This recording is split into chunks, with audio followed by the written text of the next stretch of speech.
Hello dears, അസ്സലാമു അലൈക്കും. Welcome back to our channel. ശരിയാണോ തെറ്റാണോ എന്നറിയില്ല കേട്ടോ.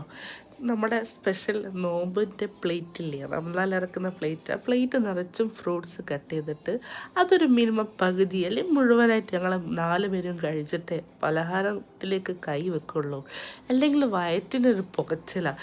ഈ ഫ്രൂട്ട്സ് കഴിക്കുമ്പോഴൊരു തണുപ്പ് മാതിരിയാണ്. നിങ്ങൾക്ക് എങ്ങനെയാണ്? കമൻറ്റ് ചെയ്യണേ.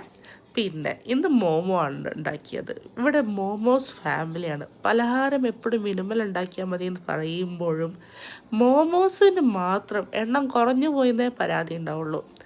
മൈദ വളരെ കുറച്ചെടുത്തിട്ടുള്ളൂ. അതാണ് നമ്മൾ അടിഭാഗം ഇത്ര ഗ്രാം മറന്നു കിടക്കുന്നത് കേട്ടോ. സോസ് സ്വീറ്റ് ആൻഡ് സോർ സോസാണ് ഉണ്ടാക്കിയത്. അപ്പോൾ ഈ ഡിപ്പിൽ മുക്കുന്ന എന്ത് പലഹാരം ഉണ്ടാക്കുമ്പോഴല്ലേ ഞങ്ങൾ പൊടികൾ വളരെ കുറച്ച് ഉപയോഗിക്കുകയുള്ളൂ. അല്ലെങ്കിലല്ലേ ഈ പൊടികളുടെ ബഹളത്തിൽ ഉള്ളിലുള്ള സാധനത്തിന് ടേസ്റ്റ് അറിയില്ല. ഈ നമ്മൾ ചെമ്മീൻ കടുക്കൊക്കെ ആണെങ്കിലും നമ്മൾ അങ്ങനെ ചെയ്യാറുള്ളൂ കേട്ടോ. നിങ്ങൾ ട്രൈ ചെയ്ത് നോക്കണേ. ഇന്ന് ചിക്കൻ എടുത്തത്. ആ ചിക്കൻ 20 മിനിറ്റ് ആവിയിലിട്ട് വേവിച്ച് ക്രഷ് ചെയ്ത് നമ്മൾ വഴറ്റാത്ത ഉള്ളി നുറുക്കി അതിൽ പച്ചമുളകും ഉപ്പും ഇട്ട് മോമോസ് ഉണ്ടാക്കി അതൊരു 20 മിനിറ്റ് വേവിച്ചതാണ് കേട്ടോ. നോമ്പായതുകൊണ്ടാണ് ചിക്കൻ ആദ്യം വേവിച്ചത്. ഇന്ന് ചപ്പാത്തിയും ചിക്കൻ കറിയും കേട്ടോ വലിയ തിരക്കുണ്ടായിരുന്നേ.